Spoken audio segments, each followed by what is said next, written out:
Hello, my wonderful people. I'm happy that you've joined us again for another edition of our Azure Study series. Right, so today, Sir David have a lot for us, like you always do. So, Sir David, hope you're having a wonderful day. Yeah, it's been a very interesting tough day. So we're just discussing like how our minds can try to play tricks on us to try to get us to not do things. Yeah, But yeah, so I just finished from like a tough gym session. It was very tough, but, but I'm glad yeah. that I was able to do it. I'm glad that you did. Yeah, Procrastination is what is the thief of time. So, yeah. give yourself And to keep pushing. And that's a very funny thing. That's a very funny thing, Sarkozy, is that we also we also we used to go to the gym together, myself and Sarkozy. So, and one of the things that happens is that before the time for the gym, right? I'm always like, man, I just wish Sarkozy would not show up today. I just wish that you'll probably just sleep off today and just forget. But then every single time after we finish the session, it's like, man, I'm so happy I did that. Right? It's like every single time, like before the time, it's like, I just wish he would just sleep. I hope I Kwasi woke him up tonight and you had to do that. But every time we finish, I'm like, wow, that was awesome. We need to do more of that. So it's Yeah. sort of like just interesting, right? Our minds work. Actually, it's funny though. I used to feel the same way. Whenever I knock on your door and you don't open it, I'll just tell myself, holiday for me. It's not, I can't blame myself. At least I tried. Oh my God. That is absolutely true, right? Yeah. That's absolutely true. And it just sort of shows that it's sort of the thing that happens to our minds, right? So whether we're learning a new technology, whether we're learning a new concept in our profession to improve our career, many times before we do that, our mind will sort of go, man, you cannot do this, right? This is so tough, just forget about it. But every time we push ourselves just a little bit further, right? At the end of that, we're always like, I'm happy I did that, right? It was good Absolutely. that I did that, even though it looks painful to begin with. Exactly. Such is Yeah. life. Nothing is easy. You have to put an effort into it. Yeah. Yeah. Hopefully that encourages somebody out there. Yeah, Yeah. hopefully. Yeah, yeah. All right, so Okay. David, what do you have for us today? So let's see. So last time we started talking about compute options in Azure. So let me go ahead and bring up my screen here. And we're just going to pick it up from there, from what we're talking about compute. So when we talk about compute in Azure Sarkozy, right? Talk about compute. We're talking about a service, or this is just my own definition, and I'm just making up this definition right now, right? My own definition of compute, right? So when we say compute, it means a service that we can use to run our applications.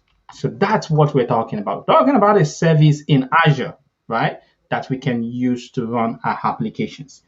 And last time when we started talking, we said there are different ranges of compute options in Azure, right? So That's we right. have container options, we have virtual machines, we have virtual machine scale set, we have app service, which we'll talk about today. So there's a range of compute options in Azure. But if we'll distill those two options into two categories, here are the categories that we'll end up with. We have a category of compute which I'll call user managed compute options, right? And we Yeah. have another category of compute which I'll call platform managed compute options. So we have user managed compute options, we have platform managed compute options. And what we are talking about here is that when we talk about user managed compute options, right, as Azure users, we have the permissions, we have the capability to manage the underlying operating system, right? So we have the capability to manage the underlying operating system. Whereas for platform managed compute options, the underlying operating system is managed for us by the Azure platform. I can tell Akwasi is very excited Yeah, already. 1 second, please. No problem. No problem. Let the guy enjoy. I like when it disturbs you, Sakofi. Sarkovy's baby is so excited. He's excited about Azure, by the Azure platform. Sorry about that. The guy is so excited. He's excited about Azure. I want, I'm so happy, right? I know it's an amazing blessing. And by the way, you should see him. He's a cute, he's a handsome, you know, energetic, healthy young boy. But I absolutely love the way he troubles our coffee. Because I warned you. Whenever I told you, I was like, your life is about to change completely. It No, has definitely. no, I know it's not like, well, it's normal, right? So, so that's fine.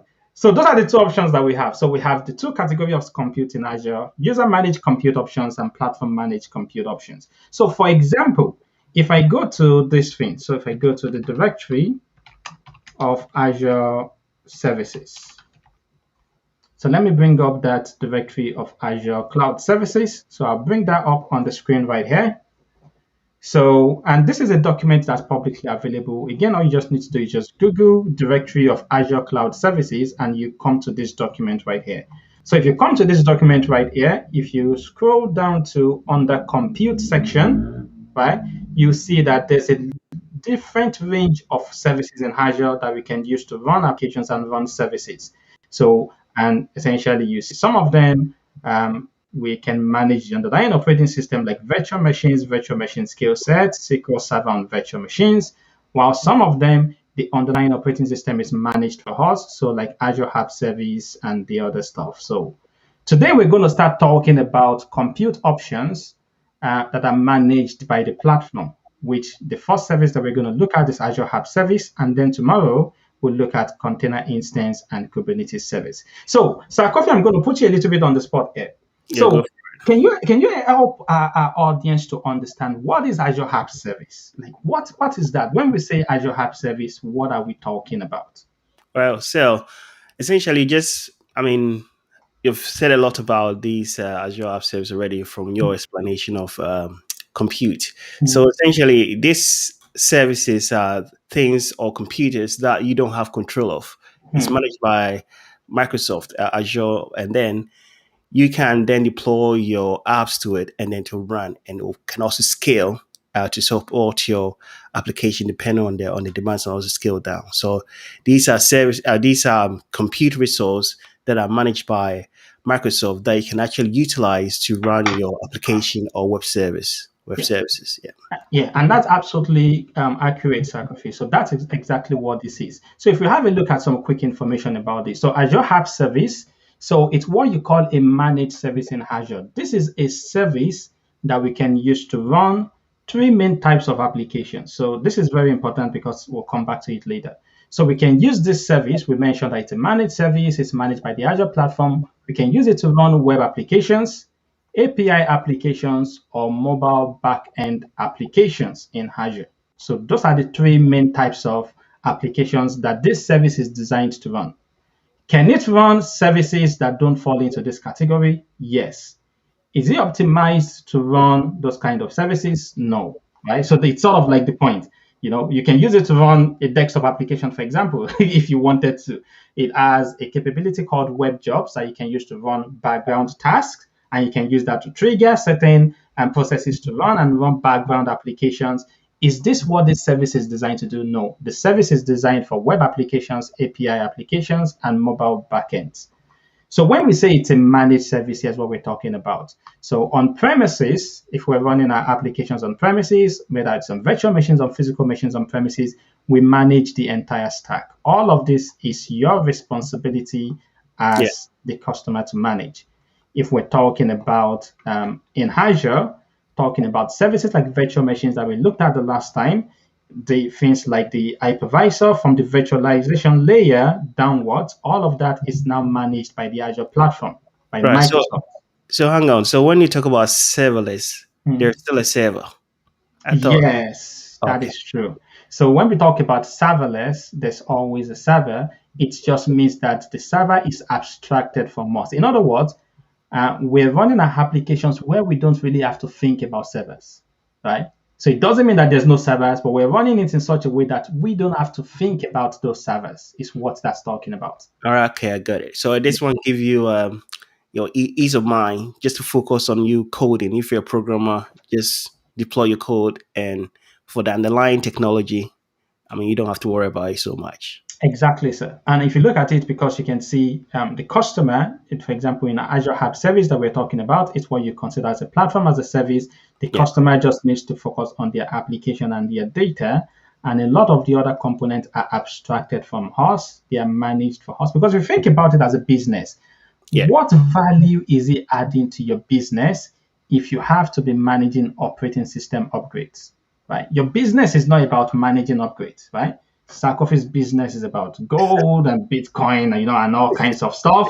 So, what benefit does it get from managing operating that's system, right. except apart from using them for to mine crypto, and all that stuff? So it's sort of like they're not really adding any value to your business. Yeah. Let's take care of that for you. You focus on the rest. I see this one as a huge reason for many companies to move to the cloud. So, I mean, some of them they just want to hit the ground running, and if they want to close down shop, they can easily just close down. They don't have to worry about the infrastructure. Like, I mean, do I have to decommission my own infrastructure or what?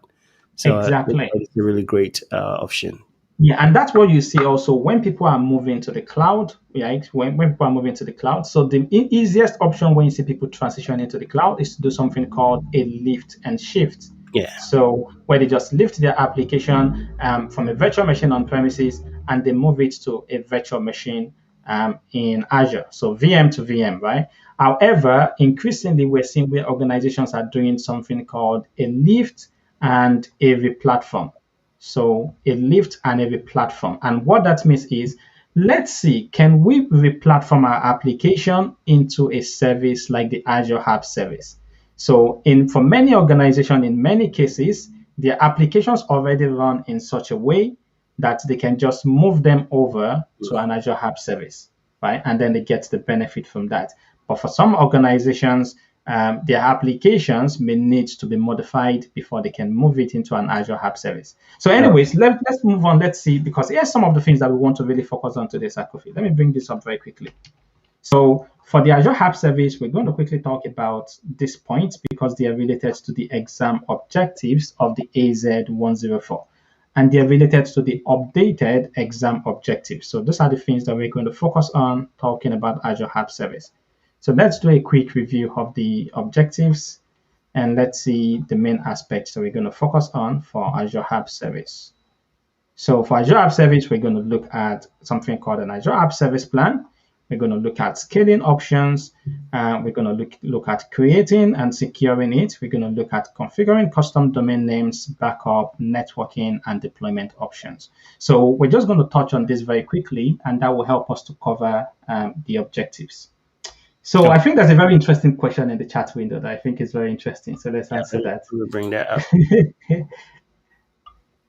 Uh, so we're going So to use this. yeah. So hi David, but is app service really serverless? I get you don't have to manage service or and all, Yeah. but you still have to choose the size, RAM, etc. compared Yeah. to something like Functions app or Event Grid. Yeah, I agree with you, Adioja. So, if depending on the book that you're reading, depending on the people that you're speaking with, I agree with you. I won't consider app service to be serverless because you're still in, even though you don't manage the underlying infrastructure, you're still involved in configuring it, right? You're still involved in specifying, what's the number of instances that you want, what's the size of the instances. You still have to think about it, even though you don't manage it. Now, when we talk about something like Azure Function Hub, the serverless consumption plan, that's a different conversation because you don't even have to bother about what's the size of the backend, right? All you just need to say is my application needs this runtime and I want it to be Windows. How many instances does it have? Don't worry about that. Yeah. What's the load balancer going to look like and all this other stuff? Forget about that, right? So all that is abstracted from you. So I agree with you. But then, if you want to get into like some really interesting arguments, you just Google, is container serverless, right? And you see a bunch of arguments, with people going, tell me whether you can do this with serverless, blah, blah, blah, blah, blah. So I agree with you, Adiojo. In my own definition of serverless, I won't consider app service to be Yeah, serverless. but one of the things I also see a lot is about how things keep changing constantly. In the past, we used to have a farm of service Mm. whereby it's metal, the metal or hardware that you manage yourself, and then Yeah. we moved to virtual machine, and Mm. then now we have containers, and it looks like, let's say, the functions and these app services, another layer on top of those other infrastructures. Yeah. So I think at the end of the day, the consideration have to be your workload. How easy are you going to manage it? If it's going to be function or it's going to be container, wherever it is, it's up to you to decide. And also you have to think about cost as well. And Yeah. yeah, that's how I see it. Yeah. I agree with you. I agree with you completely, Kofi. So let me quickly go over to talk about this more. So Azure App Service is a managed service. So we talked about that. We can host our application as code or containers. So when we're creating this service, and I'll go to create one in a minute, it will give you the option to say, you want to publish your web application, API application, mobile backend application. Do you want to publish it as code or as container? So we can select that option. Okay. So yeah, if we want to publish our application as code, which means we're going to be running the code directly, right, on the OS, with the runtime installed on the operating system. It supports, Python, Node.js, .NET, PHP, Java, Ruby. So it supports, different frameworks. But what about Um, if my app code is not in the list? Is it exactly. So which option do you think will be good if your app code is not in the list? One of the options that you can use is use that. container? All right. Because what you do with a container is you have your application, you have your runtime of your application, and you have the dependencies of your applications all packaged into the container image. So it's essentially gives you like that ease, right? Yeah. Of you don't have to rely on what Microsoft has installed on this platform and stuff. So that's Got it. like the advantage of that. So that's a very good question, Sir Kofi. So container hosting also supports Linux and Windows containers. So whether we're using Linux containers or Windows containers, it supports that. So in the past, it only used to support Linux containers, but they now support Windows containers also. So let's move on to talk about some of the stuff. So it also supports multiple deployment options, right? What options do we have to deploy if we're hosting our application as code? What option do we have to deploy our code? We can deploy using from directly from source control, so from Azure repos, from GitHub, from Bitbucket, so we can connect our source control service into this service, so that when we make changes to code in source control, we can trigger a synchronization, and the latest version of our code will be implemented at runtime on this service. So it supports those options. It also supports options like even legacy options like FTP, right? It supports legacy options like FTP, where you're going to get an FTP credential. You can just FTP into this service and copy your code into it, right? It supports a local Git. It supports local Git deployment. It supports OneDrive. Again, you can just do just a manual synchronization, have your code in OneDrive, have it in Dropbox, and you can just simply just synchronize your code from a source into Azure App Service. So it supports that.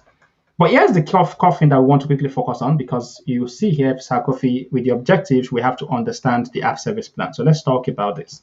Okay. Whenever we want to create the Azure App Service, the first thing that we need to create is something called the App Service Plan.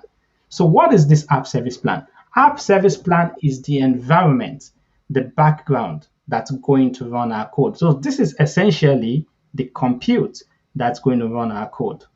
That is called App Service Plan. Now, this is an environment. Again, we don't have to manage the operating system, but we have to configure it. We don't manage it, but we do have some control over it, right? So that's what it is. So when we are creating the app service plan, so this is how we define the size of the backend. In other words, what's the computer, the virtual machines or the worker instances in the backend that's going to be running our application? What's the size going to be? How many of them are we going to have? When we specify our app service plan, we define that in there. For example, I can say I want 5 instances of this size. What's going to be the shared storage across those instances? Because those instances we need to, store my code, and maybe if my code is writing some output, I'll need to have like a storage location that I can write to there's going to be a shared storage. When I define the app service plan, I define that also. So I define it defines the features that I can use. So it has a lot of features. So very interesting feature is the feature of auto scaling, right? Being able to add more instances if the load increases, right? So for me to be able to do that, I define that in the app service plan. So what I'll do very quickly, Sir Kofi, is because of time, I'll just head over right now to the Azure portal and I'll show you the creation of an app service plan. So not the app service yet, the app service plan. So if I go here to create a resource very quickly, and I'll show you what I mean by the options that we can specify. So I'm going to create a resource. I'm going to create an app service plan, and I'm going to select that option. So let me make this a bit bigger for people to be able to see. So, and you can see, so this is the app service plan, right? So, and if I go to create that, it's going to give me the option. So this is what's going to be running my applications in the backend. I'm going to put it into a resource group called app service RG for the resource group name. For the app service plan information, I'm going to give it a descriptive name. So I'm going to put this in West Europe. So I'm going to call it West Europe app service plan. And I always like specifying whether it's going to be Windows or Linux in the backend, right? So I'm going to specify it's going to be Linux in the backend. So I'll say West Europe App Service Plan Linux, right? So you can see here, Sir Kofi, I'm defining what I want, but I'm not going to manage it. Instead of me going to deploy Windows operating system, I'm just using this browser to say, I want it to be Linux in the backend. I want it to be in this location. So I can go to specify the location that I want. And in yeah. terms of the operating system, I believe you cannot mix them. You have to be one specific operating system for all the resource that you're going to use.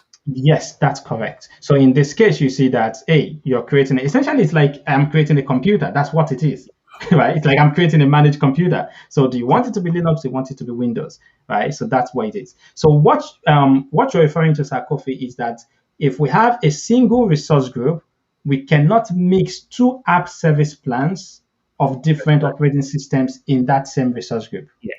So I cannot have a resource group. So for example, this resource group right here, I'm putting an app service plan that's Linux in it. If I try to create another app service plan that's Windows, and I try to put it into that same resource group, it's going to complain and say, no, you cannot do that. You have to go create a separate resource group and put that plan in there, right? It won't allow us to do that. So, and you can see that we can specify the pricing tier. So if I go to the pricing tier, you can see that this is where I can specify what the size of the backend will look like. And there are three main tiers that we have here, Sir Kofi, or three main ones that you see. We have the dev test categories, right? So the main thing is do not use this in production, right? So the main things about this category is that like things like the shared, like the free option here, right? They have shared compute. You're sharing the compute with other Azure customers. So you may not want to use that. So because it's you may consider to in your organization that doesn't fit your requirement. However, Microsoft has this whole category on like production category and everything. So with the production category, we have different pricing tiers. So the way that it works is that the higher the pricing tier that you select, the more resources that you get. So if you have a look at the standard S1 tier, you can see that that's equivalent to the A-series virtual machine types in Azure.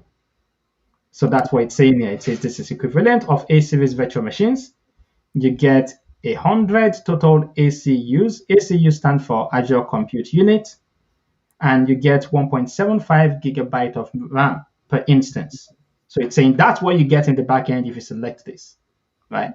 If you select Premium, you can see that it goes higher. It says this is equivalent to the DV2 series of virtual machines in Azure. With this one, you get 210 Azure Compute Units, and you get 3.5 gigs of RAM per instance. So it essentially tells you the higher you go, the more resources you get, right? So for what we're going to be doing, the S1 is sufficient for us. So the S1 gives us everything that we really need. We have 50 gigs of storage. We can scale up to 10 instances of that size. We can use custom domains, which is part of the exam objectives that I'll show you. We can use deployment slot. We can do backup. We can use traffic manager. So it has all the features that we need only at a lesser scale. So that's good enough. I'll go ahead and click apply to that. So S1, and I'll just go ahead and create my app service plan. So there we go, Sir Kofi. Once that finishes creating, I have the environment that I can deploy my applications into. So let's see. Let me go back to the slides and let's talk about some other things. So that's the environment.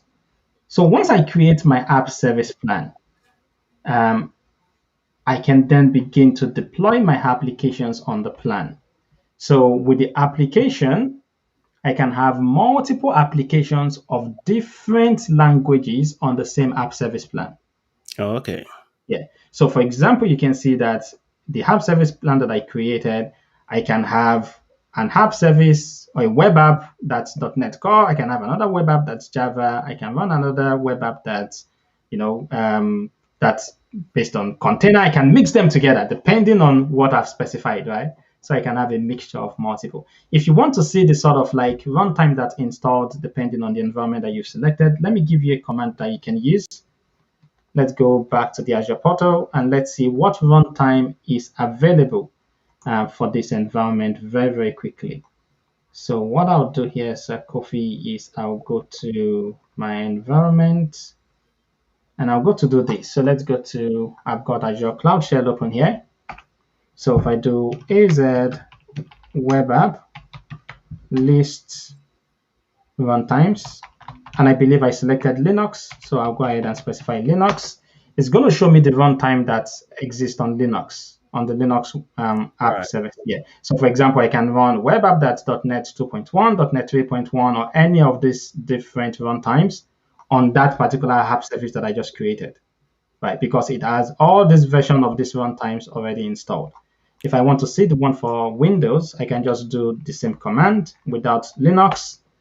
I can run that and you can see that it's a bit different. So for example, you notice that, so this is the one for Windows. You notice, ASP.NET 4.8, ASP.NET 3.5, which of course is not cross-platform, so you won't see that for Linux, right? So .NET Core is cross-platform, so you see that for Linux. So hopefully that makes sense, Sakofi. Yeah, it does. Yeah. Okay. So let's see. So essentially, that helps us to understand one of the exam objectives that we have to cover, which is creating an app service plan. So let's talk very quickly about scaling an app service plan.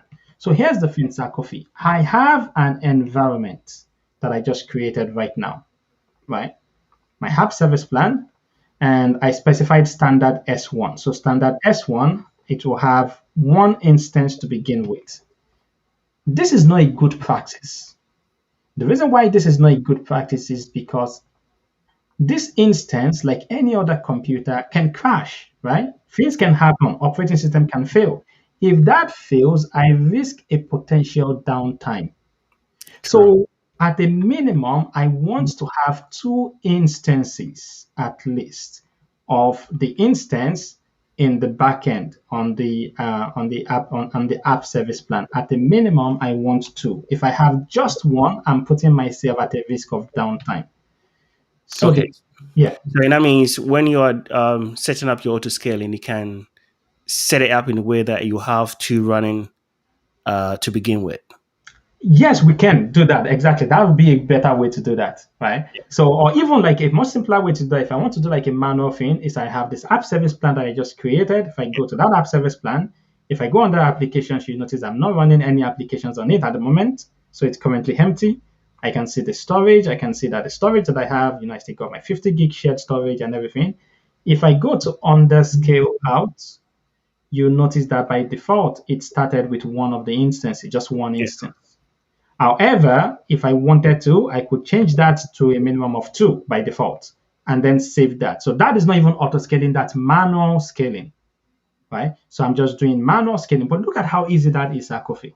Yeah. If I wanted more instances, I just go drag, drag, drag, drag, And drag, save. one more question on this one, right? Yeah. When let's say the the auto scaling kicks in, right? Hmm. Does it mean that those virtual machines, or I mean, I'm not sure about, obviously, since you do not manage those compute resource, are those machines already up and running, or they will have to spin up and start deploying your configuration or your code to the new to the new machines. I'm not sure how to put it, but yeah, Very, very good yeah, question, Sir Kofi. So it's a very, very quick process, is the way that it works. So it's a very, very quick process. So it's not as if things are being spun up. So in Azure, that would take us a little bit to into the Azure developer okay, course objectives. However, let's talk about that very quickly. So what you're asking, essentially, I'll use the information about how upgrade work for Azure App Service to explain that to you.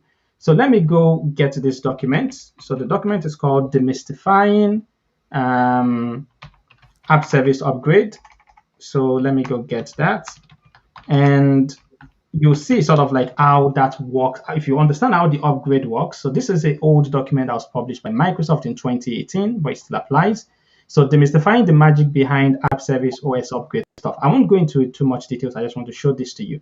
So if you have a look at this diagram, for example, Sir Kofi, if you have a look at this diagram, so what you notice here is that, let me minimize this so that we get that. So what you see in here is that you see that, so for example, these are machines that are allocated to your app service plan, these two machines, yeah, right? But you notice something here. They said unallocated machines which can be immediately used for new applications, scaling operations. So that answers your question right there. So right, they always have unallocated machines that are sitting right, there, which are ready to be used, got it.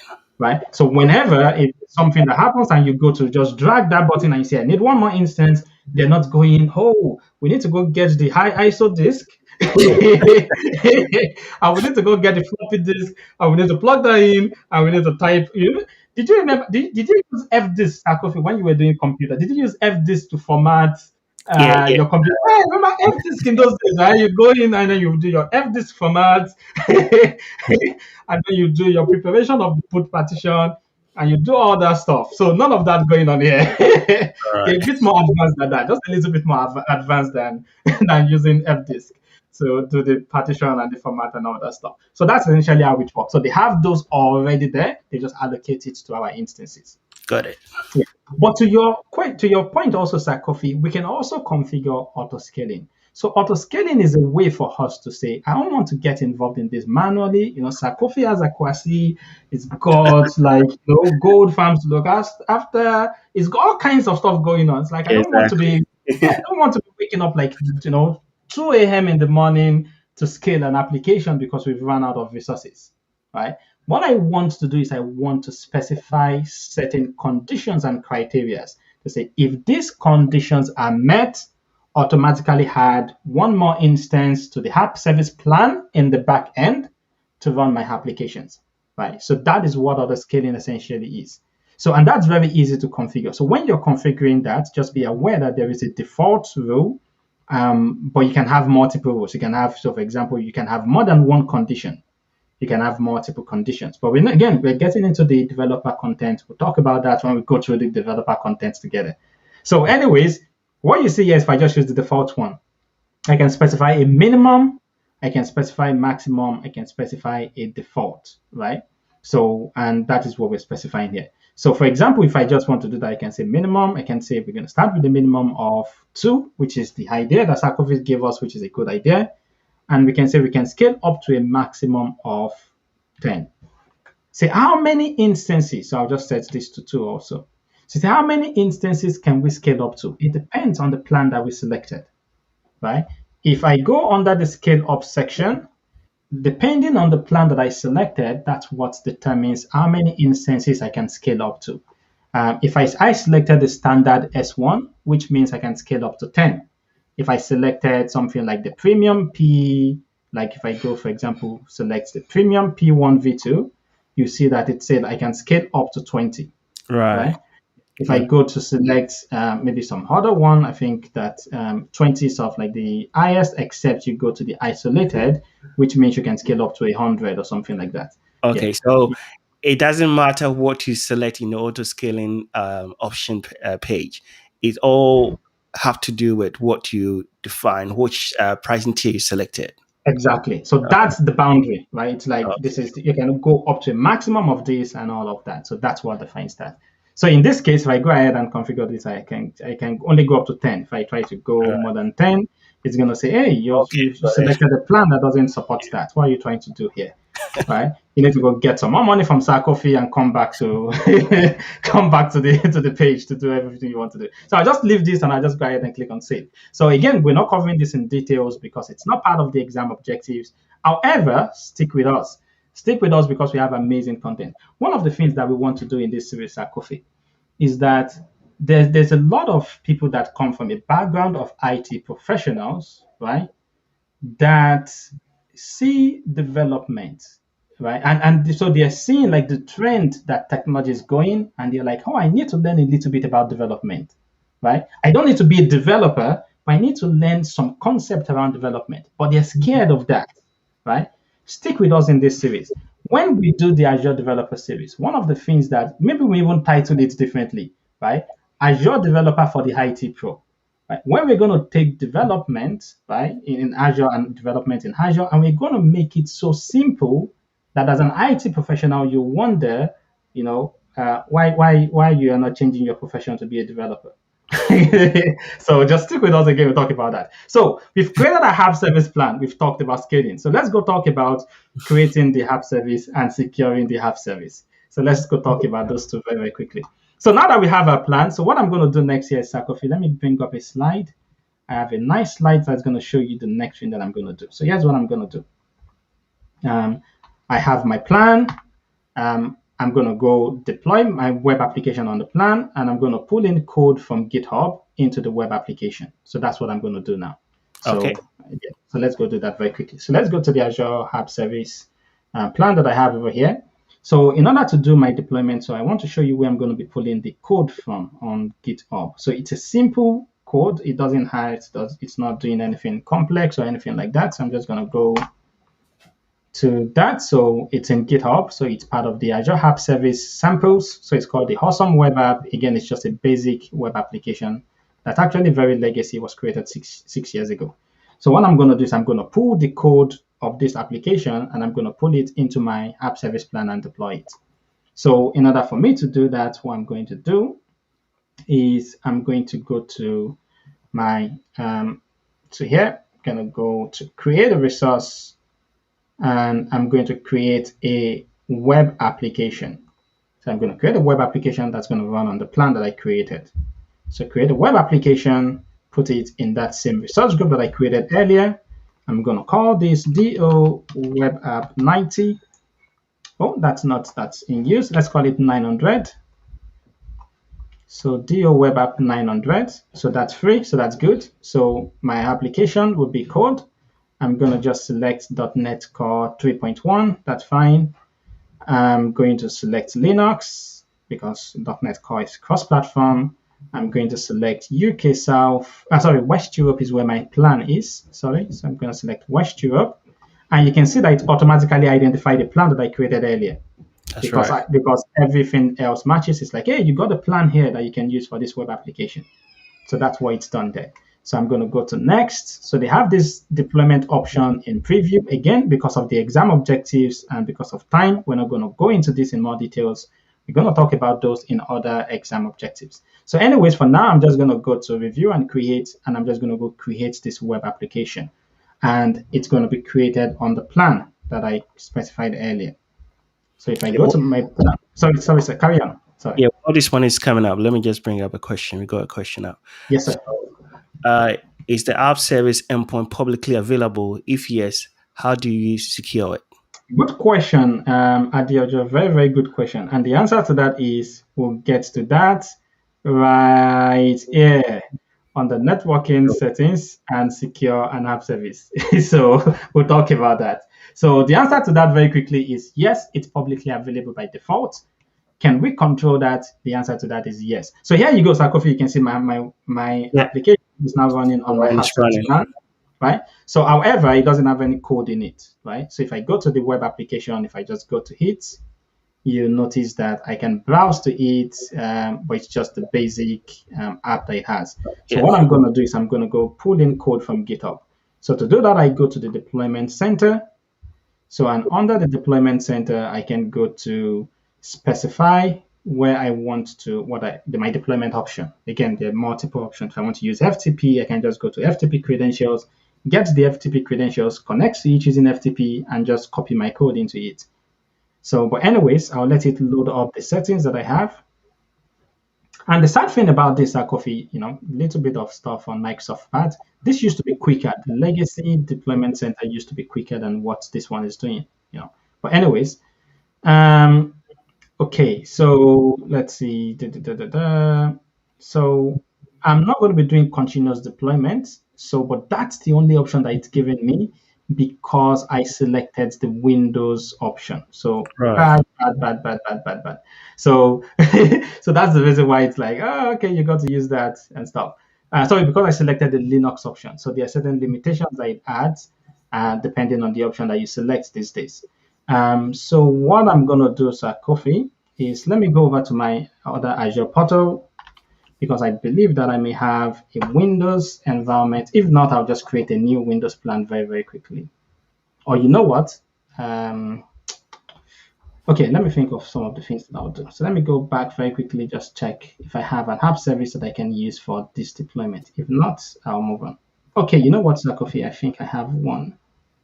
And I believe that it's me. Oh no, I cannot use it because the subscription is disabled. Okay, it's not a problem, Sakofi. So I'll just show you like how that works. I won't go into that. It wants me to do the authorization, because of stuff like I'm going to be using like CI/CD deployment, which is not the plan that I actually have to begin with. If I go to github.com. So once you choose your OS for the deployment, you can change it. No, you can change the you can change the OS now. So no, unfortunately not. Once we pick it, we've picked it. Okay. So what I'm gonna do, Sakofi, is I'm just gonna go sign into GitHub. We're gonna make it work. We always got stuff. So at outlook.com, I've got a temporary GitHub account that I can use over here. And what I'm gonna do is I'm just gonna go to the other URL that I showed you. I'm just gonna go clone. I'll just create a fork of that application in my GitHub environment. So this is also good information for people to see stuff like that. So I've got that here. So I'm just going to go to refresh it. And I'm going to just create a fork of that. And it's going to send that into my environment. And I'm just going to authorize it and just let it pull it in. So I'm just going to do that very quickly. So now I've got this in my environment, so that's good. So let's go to authorize this now. So authorize, yeah. Take whatever permission you need. So we just want to go through with that. And so once it's all taken, whatever permission that it needs, I can go ahead and just click on save. Oh, so actually it's authorizing the user at the moment. So once it finished the authorization, and then that can proceed. But in the interest of time, I can always come back to that. So let's talk about the other exam objectives. We'll come back to the code in a minute. So the next thing I want to talk about, so we've talked about creating app service, right? We've talked about this 3 already. So let's talk about securing it, which ties into our dear just question. By default, this can be accessed from any IP address on the internet. However, we can configure that from a networking perspective and from other security perspective. So from a networking perspective, if I go to my web application on the left-hand side, if I go under networking on the left-hand side, it will give me the different networking options that we can select. One of the options that we have here is access restrictions. If I go to configure access restriction, you can see that there's a default rule that allows all IP addresses, right? So that's the default rule. However, I can go to click and add rule, and I can add an allow or a deny rule for certain blocks of IP addresses if I wanted Okay. to. So it allows me to be able to do that, right? So it won't be a good idea, but if I go to say deny all, that's not a good idea for me to do. But if I go ahead and say deny all and I say deny priority, I'll put that priority here and I say priority, no, I think do that. And description deny everyone.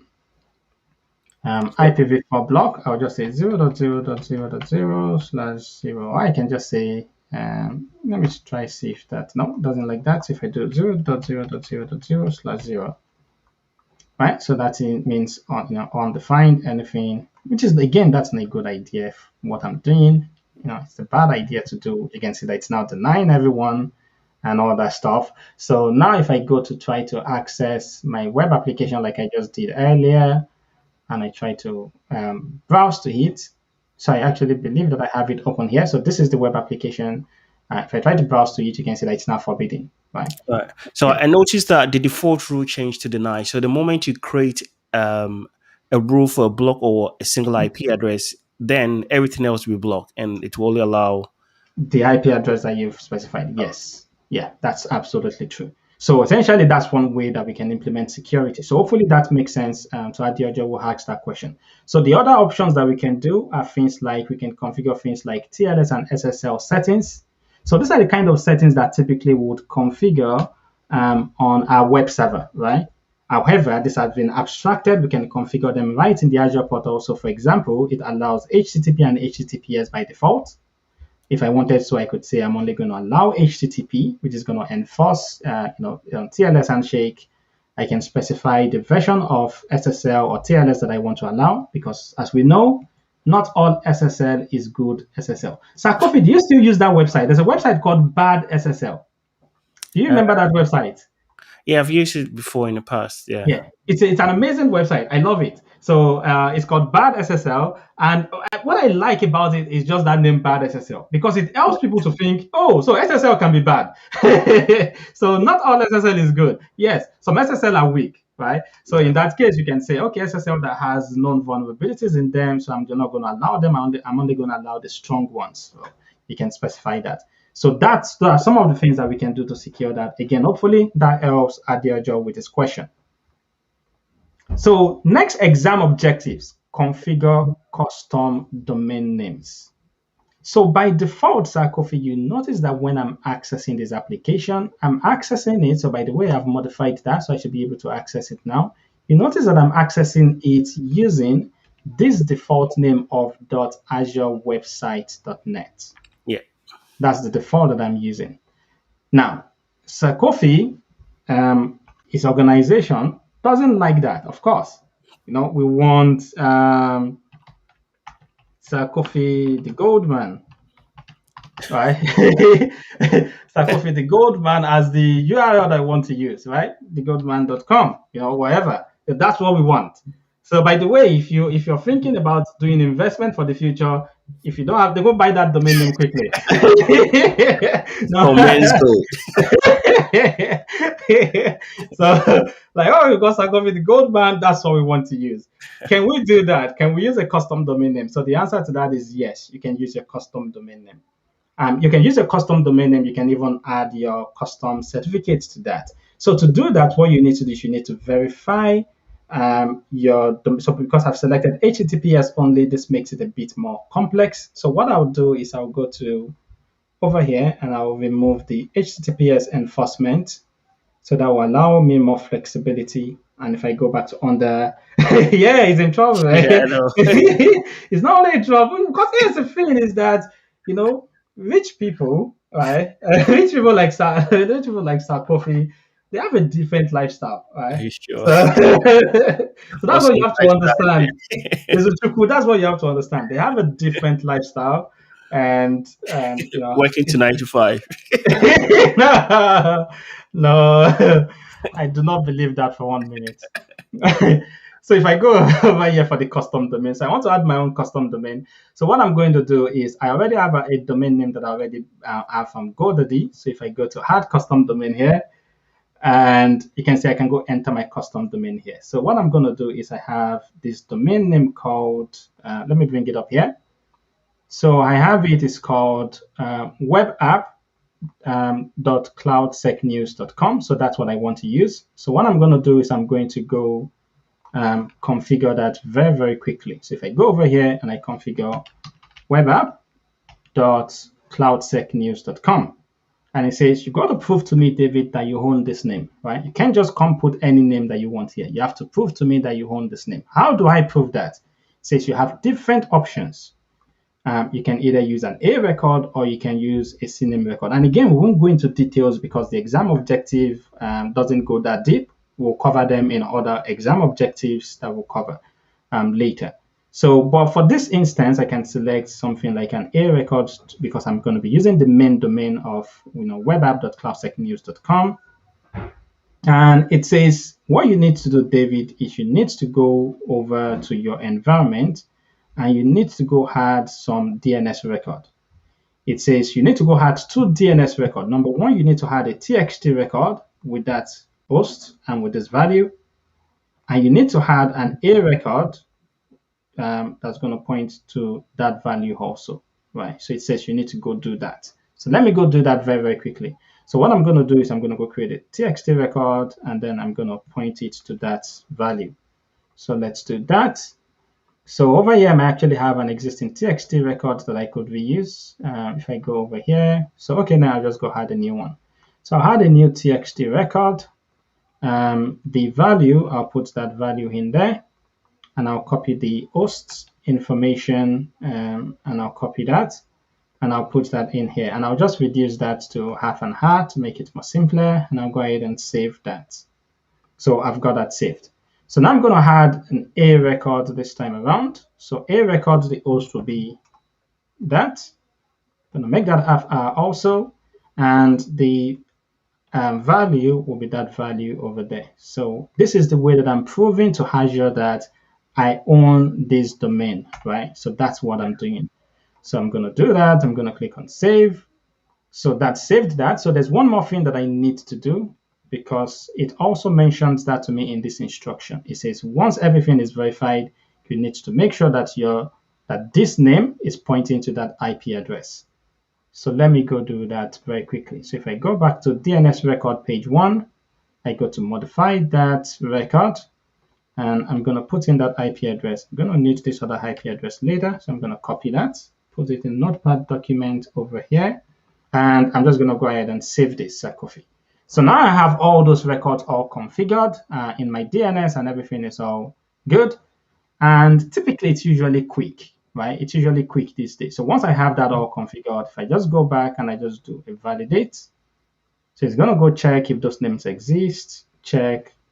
And if all of that is validated, then we'll see. So let's see. So it's taking a while, but it's going to get there. So let's see. Oh, okay. No, that wasn't what I picked. So A record was what I picked. Oh, okay. Because I'm specifying a subdomain, it says, no, you've got to go use sorry, apologies.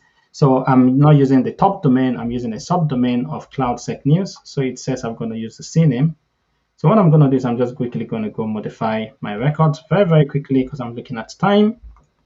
So let's go back to the records that I was pointing to. Sorry. Let's go to that record. Let's modify that. Put in that value there, get the host that I need to put in there. So I'm going to copy that, and I'm going to put in that value there for the host, and I'm going to save this. So this will be finished very soon. So save, and I'm also going to modify this. So I'm going to go add a CNAME record, and my CNAME record would point to that, which is the .azure website domain name. So let's go back over here to point to that. And the name that's going to point to that is going to be the name that I want, which is the web app name. So I'm going to make sure that my web app name is pointing to that web app. And I'm going to change that to half and half, and I'm going to save that. Okay, yeah, it's complaining because I've got that name already specified with an A record. So that's not a problem. We're just going to go delete that. So no problems at all. So I'm just going to go modify that, and I'm going to go delete that record, delete that. And let's go back here. Let's go ahead and save that now. And that's now saved. So everything should now be good. Again, it depends. From my experience, it's usually quicker these days. But it depends again. So it could take it could take a longer. There we go. So it's Sure. validated that. So once it's validated it, I go ahead and say add custom domain. And then once it's added that custom domain, if I go ahead and click OK to that, so now Sarkofi, I can go to that, and it's going to bring me to the same web app. There you go, right? So because I don't have my SSL certificate imported, it's going to complain, but we can always do that later. So let's bring all of this to a close for today. So we've talked about all of this, including networking, because we talked about networking Yeah, when we we talked did. about security, and we've also talked about deployment options. Yeah. So one more thing to talk about, which is backup. Now let's conclude with that. By default, backup is not enabled for Azure App Service. And you need to think about it from an architectural perspective. Is that really a bad thing? In my opinion, and maybe not really, Sarkofi, right? Maybe that's not really a bad thing. Well, it depends on your scenario, but in many enterprise scenarios, that may not be a bad thing that backup is not enabled by default. The reason for that is, okay, we have all this. Let me quickly go back to this environment over here. So Sarkofi, we have all this web application, all these instances, right, Yeah. over here. And they have like this shared storage that they're sharing over here, right? Now, you can implement your application to write persistent data into that shared storage if you wanted to, right? However, that's not probably like the best idea, right? For many organizations, the web applications that they're running, they're going to implement an external storage like something like Azure Blob, right? Externally to write directly to that rather than writing to this storage over here. Now, this storage is persistent, don't get me wrong, right? It's not like temporary storage that goes away. Anything you write here is persistent, right? So, but that is what essentially you're backing up. But that's not the only thing that you're backing up. You're going to be backing up the content of that, but you're also going to be backing up the configuration of your resources.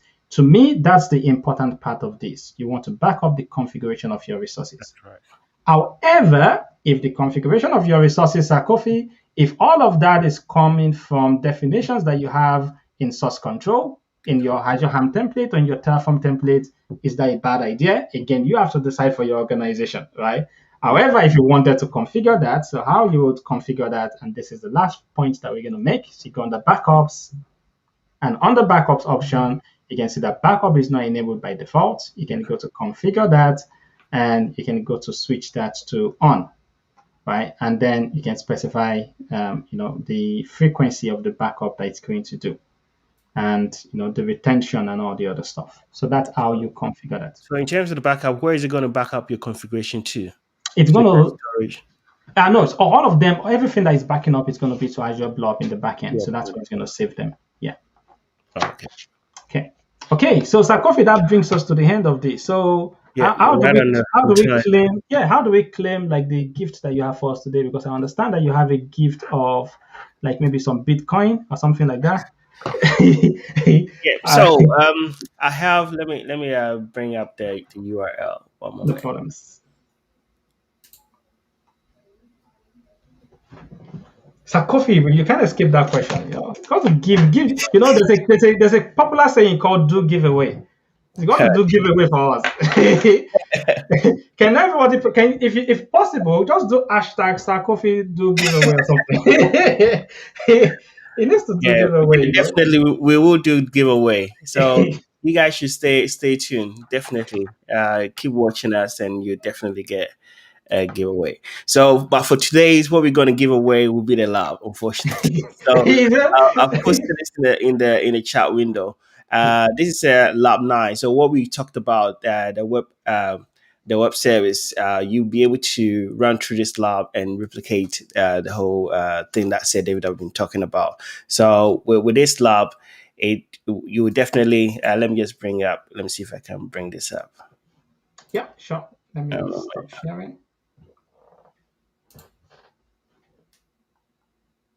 So while Sarkovi is bringing that up, so Sarkovi has done an amazing job putting together an hands-on lab that you can follow to essentially follow through with the content that we are following through. So for example, we've talked that's right. about Azure App Service. There's a lab on Azure App Service that Sarkovi has put together for us. So it's amazing. And by the way, it also puts together labs for the previous content that we've done. So on our YouTube channel, if you've not yet subscribed, please subscribe. That would be appreciated. But if you go there, you're going to see like the links to all the previous labs that Sakofi puts together. I highly recommend them. Absolutely. Yeah, but Sakofi is like a typical rich man now. It's like more work for you, money for me. So it's just not doing giveaway and just giving us more work. No, it's okay. Let, let me share my screen. Where is it? All right. Can you see my screen now? Yeah, I can see your screen now. Awesome. Okay. So, But it's showing like the whole screen, the multi-layer screen where we can see ourselves. okay. Can you see the labs now? No, it's still showing the restream screen. It's still what it's showing. So still showing restream. Restream. Right, 1 second.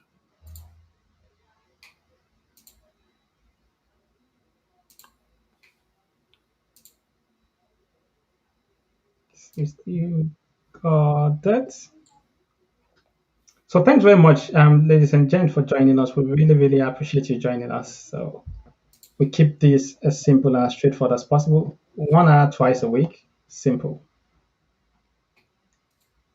And hopefully. And thanks very much for the kind comments. You can see some kind Okay. comments there. There you go. I Yeah, we believe. can see your screen now. Yes, awesome. We can see your screen, Okay. Sakofi.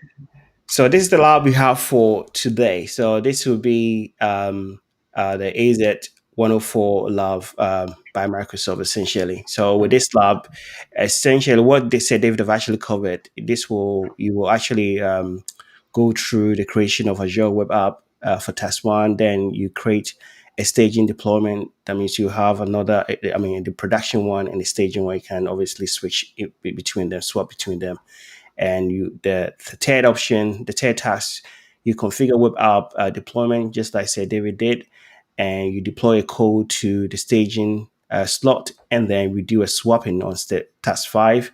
And for task 6, you have the opportunity to do a hands-on on creating auto scaling as well. So I hope you guys will be able to go through this, and I mean these are the things that are very, very helpful to drive the message home once you go through these sort of labs. Okay. Awesome. That's really appreciated. Thanks very much for that. So let's see. Yeah, so that's it for today. So thanks very much for joining us. So tomorrow we'll carry on from here. We're going to be because we don't like going above time. So tomorrow we'll carry on. We'll talk about containers tomorrow. So we'll talk about container instances, Azure Kubernetes Service tomorrow. But for now, have a lovely morning, afternoon, evening, everyone. And again, please help us to beg Coffee to do the giveaway. So Don't worry, the giveaway will be coming. yeah, thanks very much, everyone. Thank Bye. you guys. All right.